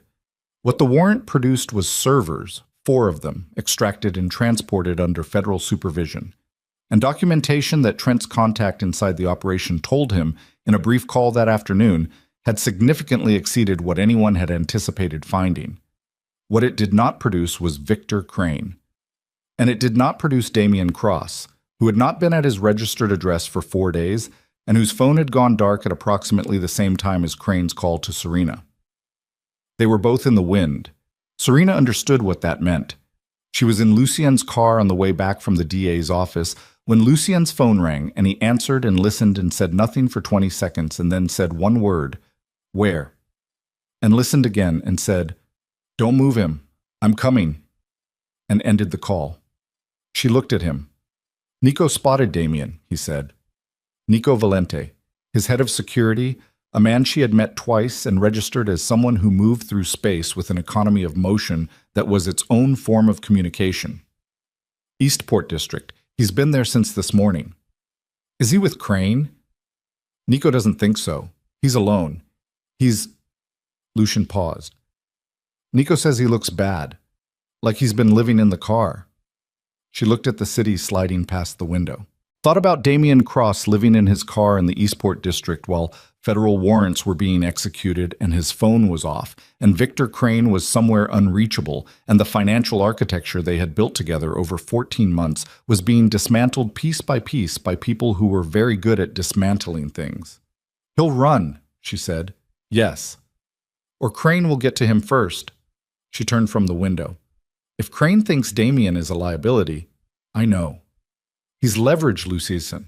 He's the only person who can directly connect Crane to the fraud operation, and if something happens to him before he talks, I know. He was already dialing. Nico. Rapid instructions she caught pieces of. Don't engage, maintain visual, wait for my call. Then he dialed another number and had a shorter conversation that she understood was with someone at the DA's office, or adjacent to it, a coordination she didn't have the full context for, and that she let him handle because some things required trust, and she had made a decision about that, tentative and provisional, and not without its costs, but made. The next 2 hours were the longest she had experienced since the night on the bathroom floor. She sat in the penthouse, and she did not pace. Pacing was for people who still believed that physical movement could resolve mental states, and she had long since given that up. She sat at the kitchen island with a legal pad and wrote out, from memory, every piece of the evidentiary chain, every connection between every account and every entity and every name, the full map of it in her own handwriting, because the act of writing it made her feel less like it was happening to her and more like she was happening to it. At 4:17 in the afternoon, Lucien's phone rang again, and he answered, and this time when he ended the call, his face had something new in it. Damian talked, he said. She set the pen down. Nico's contact in the federal unit. Damian was picked up 40 minutes ago. He didn't ask for a lawyer. He started talking before they finished reading him his rights. Lucian came to stand across the island from her. He gave them Crane's location. Where? A property in the Harwick district, a warehouse that Meridian Span has been using for physical document storage. Crane apparently has a setup there. He's been running the operation partly on site. She looked at him. They're moving on it. Yes, now. She stood up from the stool. You're not going, Lucian said. Not a prohibition. She had told him explicitly what prohibitions did, and he had listened, but a statement that required response. I know I'm not going, she said. I'm not useful there. I'm useful here, on the phone with Cole, making sure that when they bring him in, the prosecutorial framework is complete enough that he cannot walk out of that room with anything useful. She picked up her phone. That's where I fight. That's my room. Something crossed his face. What? She said. Nothing. He shook his head slightly. Call Cole. She called Cole. The next 3 hours were procedural and intense and happened mostly through phone and the specific controlled adrenaline of someone doing complex work under time pressure, which was a state Serena was more comfortable in than most people because most people did not find complex work under time pressure clarifying, and she did. Crane was taken into federal custody at 6:48 that evening. Cole called her with the confirmation, and she sat with the phone in her hand after the call ended and felt not relief, not yet. Relief was for when things were actually over, and this was not over, but a loosening of something that had been held at tension for so long, she had stopped registering it as tension, and had started registering it as the normal condition of her body. She was still sitting with the phone in her hand when Lucian came in from wherever he had been. He looked at her. They have him, she said. He nodded. Damian's in custody. Crane's in custody. The servers are in federal hands. The forensic report is on Ashby's desk, and Brecht has agreed to testify as an expert witness. She set the phone on the island. It's as complete as it gets tonight. Lucian came around the island and stopped a few feet from her, and she stood up from the stool, and they were standing close enough that she was aware of the specific quality of the air between them, which had a charge to it that had nothing to do with the events of the last week, and everything to do with the 4 years before them. We need to have that conversation, she said. Yes. Not tonight. No. He agreed without hesitation. Not tonight. She looked at him.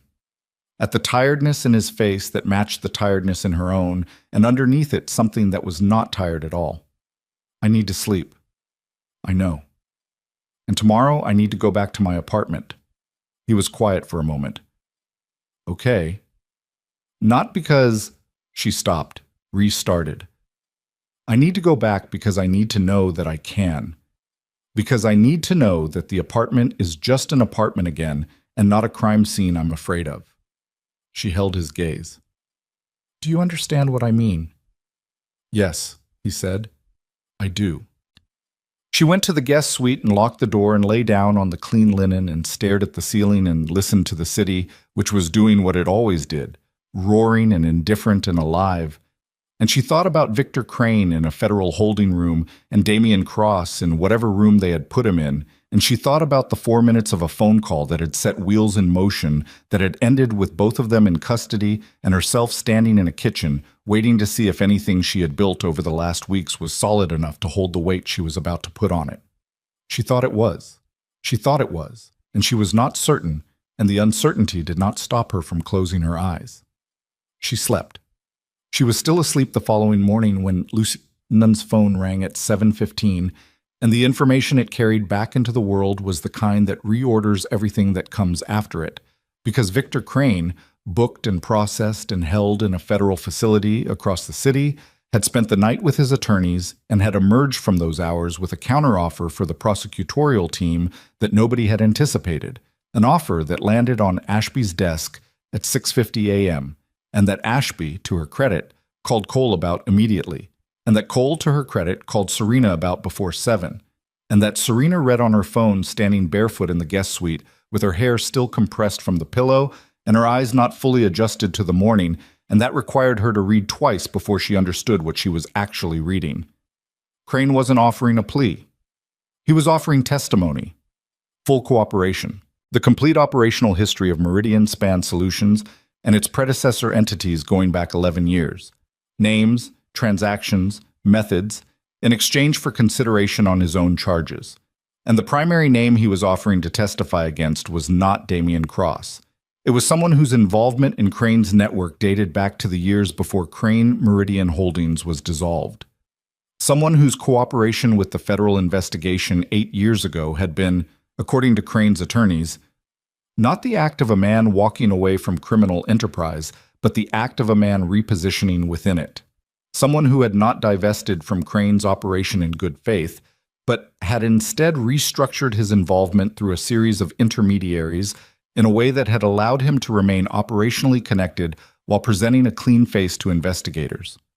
Serena stood barefoot in the guest suite of Lucien Moretti's penthouse and read Victor Crane's offer a second time, and felt the ground shift beneath her in the specific way it shifts when you understand that the story you have been living in has a different shape than the one you thought you were inside. And she looked up from the phone and looked at the locked door between herself and the rest of the penthouse, and thought about the man on the other side of it, and thought about the photograph and the 8 months and what he had said. I was a coward about it. She thought about the word coward. She thought about what cowardice looked like and what it cost, and what you did when you found out that someone you had begun, despite everything, to trust, might be something more complicated than the version of themselves they had presented to you during your most vulnerable months. She unlocked the door. She walked out into the main room. Lucien was at the window with his phone in his hand, and he turned when she came in, and she could tell from his face that Cole had called him too, or that he had another source, or that the quality of the morning had communicated something to him that required no intermediary, because his face was doing the thing it did when he was managing something at the edge of what he could manage, which was the flattest, most controlled version of itself. And beneath the control, something she had no word for. She held up her phone so he could see the screen. "Tell me," she said, "that this is Crane lying." The room was very quiet. Lucien looked at her phone, looked at her face, and in the 3 seconds before he answered, she watched him make a decision about something. She could see it, the specific quality of a man choosing, the almost imperceptible shift in his posture that preceded the words. and what he said was not what she had asked him to say. "I can't tell you that," he said. The city roared outside the glass, 47 floors below, violent and indifferent and completely uninterested in what was happening in this room. And Serena Vale stood in the middle of it with her phone in her hand and looked at the man she had trusted with her safety and her worst night and the careful provisional beginning of something she hadn't named yet, and understood that she was going to have to decide right now, in this moment, whether the truth was something she could build on or something that had already collapsed beneath her without her knowing. She put the phone down on the coffee table, not thrown, not dropped, set down with the deliberate care of someone who is choosing, in this moment, to not let the size of what they feel determine the shape of what they do. "Sit down," she said. Lucienne sat. She remained standing. Not a power calculation. She simply could not sit yet. Her body was not ready to be still, and she had learned over the last weeks to listen to what her body told her about what it needed. So she stood at the edge of the coffee table and looked at him sitting on the sectional and said, "All of it. Start from the beginning. All of it, Lucien, and don't edit it for me." He looked at her for a moment. Then he started talking. It took 40 minutes. She did not interrupt.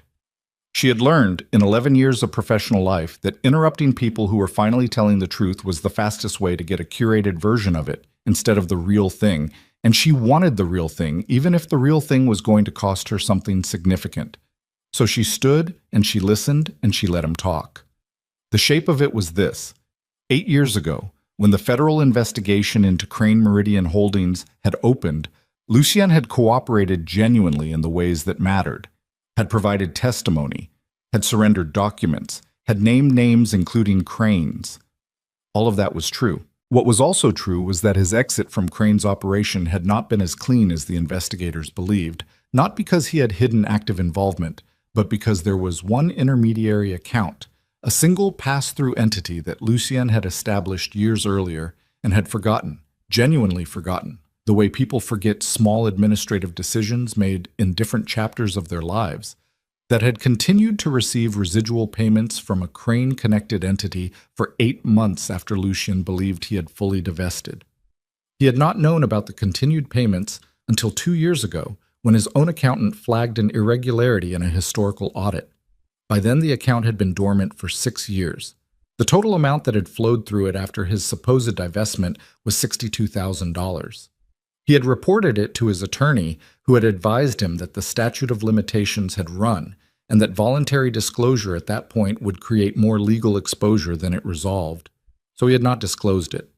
And Victor Crane had known about it the entire time, had known it existed, had known it could be made to look like something more than it was, and had kept it in reserve the way careful men keep things. Not to use, but to hold, to have available, to deploy at the precise moment when its value was maximum. That moment was now. Serena stood through all of it, and when he finished, she was quiet for a while. "The $62,000, she said. "Did you know about the payments when they were happening?" "No." "Is that provable?" "My accountant's records establish when the discovery was made." "Yes, it's provable." "And Crane's offered to testify? His version of events. How far does it deviate from what you just told me?" Lucien Ca's jaw moved.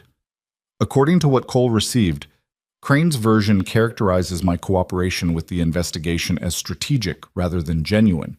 He's alleging that I remained a knowing participant through the pass-through account, and that my testimony 8 years ago was designed to redirect attention away from the account's existence. Which is a lie. Which is a lie. But a credible one, given the account." A pause. "Given the account." "Yes." She finally sat. Not on the sectional near him, on the chair across the coffee table, the distance deliberate, not punishing, just necessary. She needed to be able to see him fully, and she needed to feel the physical gap between them while she thought. "He's trying to do 2 things at once," she said. "He's trying to neutralize your position as a resource for the prosecution, and he's trying to create enough legal jeopardy around you that your support for my case becomes a liability rather than an asset." She looked at the phone on the coffee table. "If you're under investigation, anything you've provided, the penthouse as my residence during the investigation, Trent's fees, your contacts at the DA's office, all of it gets characterized as the actions of a co-conspirator attempting to manage a prosecution. Yes, Lucien said, that's what he's doing. Which means the defense he's building isn't for himself. He's going to take whatever deal he negotiates and then use his cooperation testimony to collapse the case around you and let the debris bury my credibility. Lucien said nothing. He didn't need to. She sat with it. The whole architecture of it, the elegance she had recognized and hated recognizing in the original fraud, now revealed as only one layer of a structure that went deeper. Victor Crane had not been improvising. He had been building for years, patiently, maintaining leverage across multiple people, keeping his options distributed the way a careful investor distributes risk. Damien had been a tool. Lucien's buried account had been a reserve weapon. And she, Serena Vale, she had been the mechanism by which the two were connected and activated. She had been the hinge. She stopped being the hinge right now. Call Cole, she said. Tell her we need a meeting this morning, not at the DA's office, somewhere neutral, a conference room at her firm. She stood up. And tell Trent to come. Serena, I know what I'm doing. I know you do. His voice was quiet. I need to say something before you call anyone. She stopped, looked at him. I'm sorry, he said. The words came out without architecture around them. Not a preamble, not a qualification, just the words themselves in the flattest, most unadorned form, which was the only form in which she would have believed them. Not for the account, or not only for that, for the photograph, for the 8 months, for sitting across from you in that office every day, knowing that someone you were living with was connected to a man I considered dangerous, and choosing my own, discomfort, fear, whatever it was, over telling you. He held her gaze. You asked me once not to tell you what you were capable of. I'm not doing that. I'm telling you what I was incapable of. And I'm not asking you to do anything with that except hear it. The room was quiet. Outside, the city was beginning its morning in earnest, the density of it building, the sound of it rising even at this height, the particular quality of Blackridge City waking up, which was less a gentle thing than a resumption of force. I heard it, she said, and she picked up her phone and called Cole. The conference room at Cole's firm was on the 19th floor of a building 12 blocks from the DA's office, and it smelled of coffee and dry-cleaned wool and the particular institutional neutrality of rooms designed for difficult conversations. Cole was already there when they arrived. Trent arrived 7 minutes later. Brecht, who Cole had called without Serena asking her to, arrived after that. They sat around the table and Serena laid out what she understood Crane's strategy to be, speaking without notes, her voice measured and precise. And when she finished, Cole looked at her with an expression she had not seen Cole use before, which was something close to admiration. You're right about the strategy, Cole said, and I won't pretend it isn't effective. The pass-through account is real. Crane's attorneys will argue it establishes ongoing involvement, the fact that Lucien didn't disclose it during the original investigation. Is the thing they'll use to characterize the non-disclosure as consciousness of guilt, Serena finished. I know, which is why we don't fight that. We don't argue about whether the account looks bad. We stipulate that it looks bad, and then we explain why it looks bad rather than being bad. And we make that distinction so clear and so documented that Crane's characterization of it sounds like what it is, which is a man trying to weaponize an administrative oversight into a conspiracy charge because he has no better defense. Cole was quiet for a moment. That's a difficult needle to thread. I know. But Crane's offer, his cooperation testimony, only has value if it collapses Lucien's credibility. If we establish first, before he testifies, that the account exists and here is the provable timeline of when Lucien discovered it and here is what he did with that information, then Crane's testimony isn't a revelation.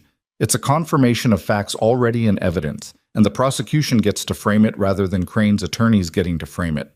She looked at Cole directly. Can we get ahead of it? Cole looked at Trent. Trent looked at Brecht. Brecht was looking at the table with the focused inward expression of a man running calculations. The accountant's records, Brecht said without looking up. If they establish the discovery date cleanly, and we can authenticate the file creation timestamps, same methodology as the document forgeries, Solis said from the end of the table, where she had appeared without Serena noticing her arrive, laptop already open. I can run the same authentication analysis. If the records are clean, they'll hold. They're clean, Lucien said. He was the only one in the room who had not spoken until now, sitting at the end of the table with his hands flat on its surface and his face doing the controlled thing, and when he spoke, everyone looked at him. I'll provide my attorney's files from 2 years ago. Everything, unrestricted access. Cole absorbed this. That's a significant disclosure. I know what it is, Lucien said. The room was quiet for a moment. Then Cole opened her notepad. All right, she said. Here's how we move. What followed was 8 hours of work that Serena experienced as a single sustained effort. The way extreme physical exertion sometimes collapses time, she was aware of individual moments within it, but the connective tissue between them compressed, and what she remembered afterward was not the sequence but the accumulation. Cole on the phone with Ashby. Trent and Solace running the authentication analysis on Lucian's accountant files, which came back clean inside 3 hours. The statement they drafted, Lucian's voluntary disclosure predating Crane's offer, establishing the timeline of discovery and non-disclosure with documentation, that Cole delivered to the DA's office at 2 in the afternoon before Crane's attorneys had filed their formal cooperation offer. Getting ahead of it. By 4 hours. Ashby called Cole at 4:30. Serena was sitting at the conference room table when Cole took the call and stood with one hand pressed to the glass of the 19th floor window and listened and said very little and ended the call and turned around. Crane's cooperation offer has been declined, she said. The DA's office has determined that his proposed testimony is not sufficiently credible to warrant the consideration he requested, given the pre-existing documentation establishing the account's discovery timeline. She paused. They're proceeding with the original charges against both Crane and Cross. Full prosecution. The room was very quiet. Serena breathed in through her nose and out through her mouth, and looked at the surface of the conference room table and thought about a woman sitting on the edge of a bathtub with a phone in her hand deciding whether to make a call, and felt the distance between that woman and this moment as something physical, a span she had crossed, not in one step, but in the accumulated weight of 100 small decisions made under conditions that were specifically designed to make good decisions impossible. She had made them anyway. Not all of them right. Not all of them without cost. But she had made them, and she was still here. And the people who had built a structure around her life to control her were in federal custody. And the distance between that woman on the bathtub edge and this woman in this conference room chair was the distance between a person who had no idea what she was capable of and a person who now knew exactly. She pressed her hands flat on the table. "Thank you," she said to Cole, and meant it entirely. She went back to her apartment that evening. Lucien had offered the car. She took a cab instead. Not to make a point, she was done performing independence at the expense of practicality. But because she needed the 20 minutes of ordinary transit, the anonymous back seat, the driver who didn't know her name or what her week had been, the simple movement through the city at ground level where it was loud and close and smelled of rain and exhaust and food from restaurant vents, the full sensory reality of the place she lived. The apartment was exactly as she had left it. Of course it was. Apartments didn't change in response to the events that occurred inside them. The chair by the door where she had put her bag. The kitchen. The bedroom where Damien's laptop bag and the accordion folder had been. The bathroom with the edge of the tub she had sat on. She stood in the middle of the living room for a moment. Then she opened the windows and let the city in, and she cleaned the apartment. Not frantically, not therapeutically in any dramatic sense. Just cleaned it. The ordinary required maintenance of a space she lived in, moving through it with a mop and a rag and a dustpan. And when she was done, she made tea and sat on the couch in her clean apartment with the city noise coming through the open windows, and she called her sister.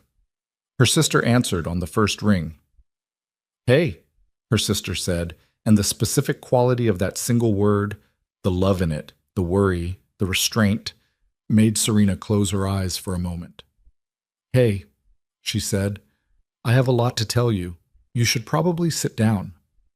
Her sister sat down. Serena told her, not the version she had been giving her for months, the compressed, careful version designed to be receivable without causing panic. The real version. All of it, in order, without editing for manageability. It took a long time. Her sister interrupted twice, both times to ask questions that showed she was listening with her whole attention, and she did not fall apart, which was what Serena had been afraid of, and for which she gave her sister more credit than she had been giving her, which was a thing she noted and intended to address. When she finished, her sister said, "You should have called me sooner." "I know. I mean it, Serena. You don't have to—" Her sister stopped, started again. "You've been handling everything alone for so long. You don't have to do that." "I know," Serena said again. And this time she meant it differently. She slept in her own bed that night. The following weeks moved differently than the weeks before them. Slower in some ways, faster in others. The specific altered rhythm of a life reorganizing itself after a period of sustained crisis. She went back to work.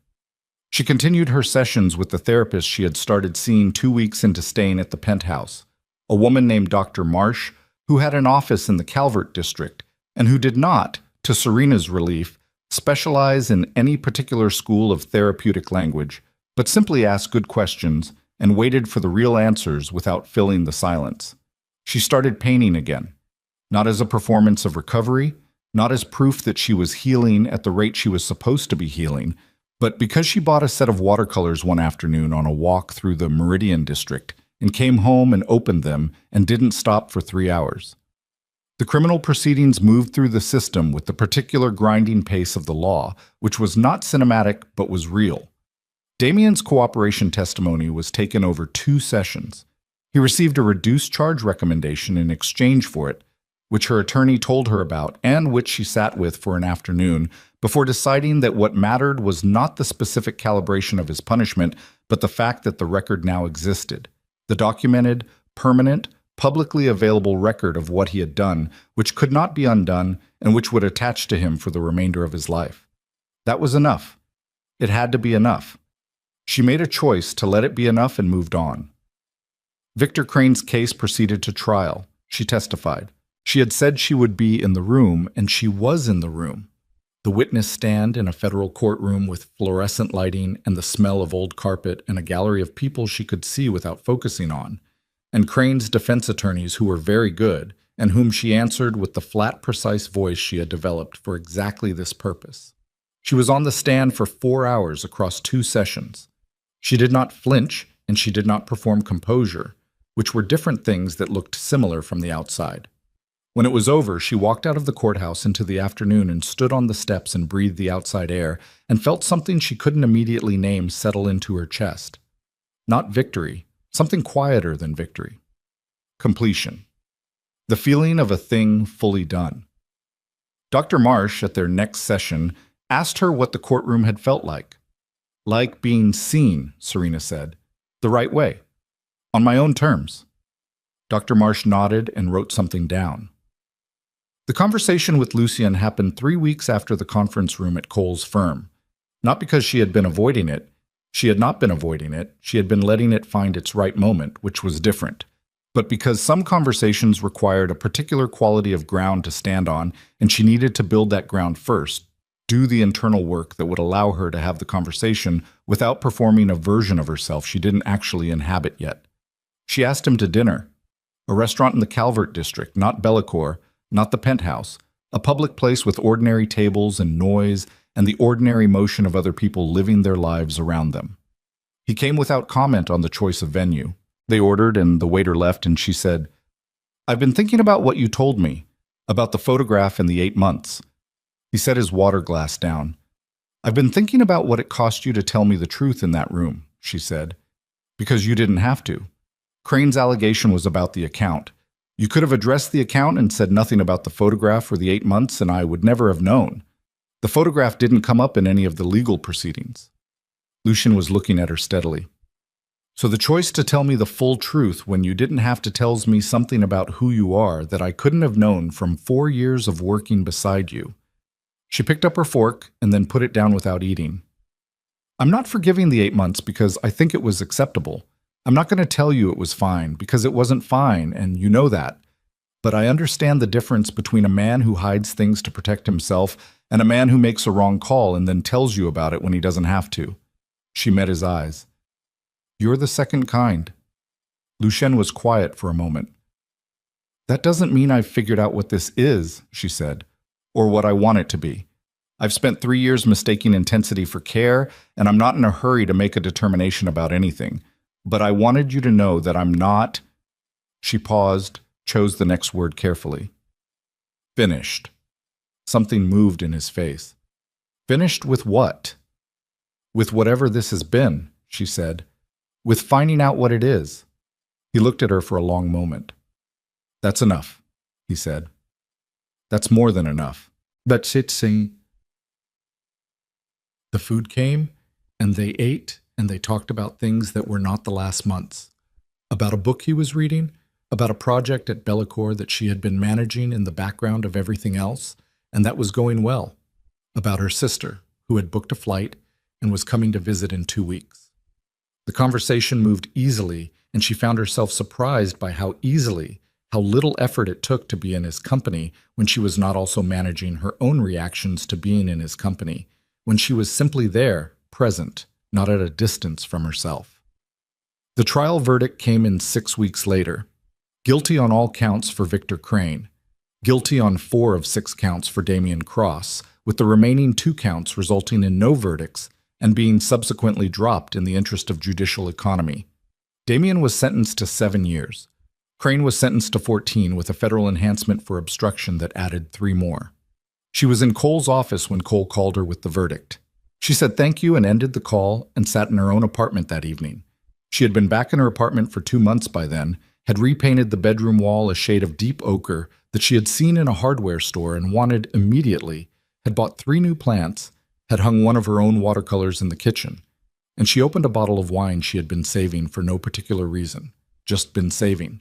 And she poured a glass and she sat in her ochre-walled apartment with her plants and her own painting on the kitchen wall, and she was alone, and the aloneness felt for the first time in as long as she could remember entirely like sufficiency rather than lack. She called Lucien. It's done, she said. I know. He had clearly already heard. How are you? She thought about it honestly. I think I'm good, she said. I think I'm actually good. Yeah. His voice was warm in a way it had taken her a long time to let herself register as warmth. I think you are too. She joined a gallery collective in the Meridian District 4 months after the verdict, submitting 6 watercolors for a group exhibition that opened on a Thursday evening in late autumn when the city was doing its cold air thing, all edge and clarity, the light different at this time of year, lower and more honest.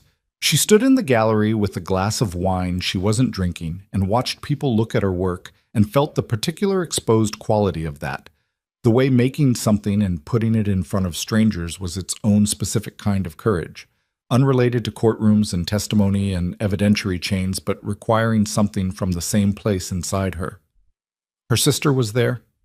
Lucien was there, standing slightly to the side of the main group, in the way he always stood slightly to the side of things. He caught her eye across the gallery, and she held his gaze for a moment and then looked back at her paintings and felt both things simultaneously. The full weight of everything it had taken to get here, and the particular lightness of being exactly where she was, neither performing recovery nor waiting for permission to be okay. Just here. Dr. Marsh, at their last scheduled session the following week, asked her what she thought she had learned. Serena sat in the chair across from Dr. Marsh's chair.